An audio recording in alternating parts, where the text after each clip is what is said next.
مرحبا بكم. إذا مباراة المغرب البرتغال اليوم على الساعة 4 تكون منقولة على عدة قنوات.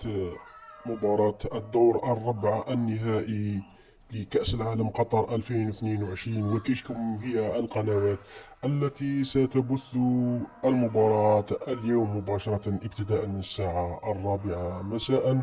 بالتوفيق للمنتخب المغربي إن شاء الله الفوز إلى الدور النصف النهائي لكأس العالم. إذا أعجبك الفيديو اشترك في القناة وفعل الجرس ليأتيك كل جديد.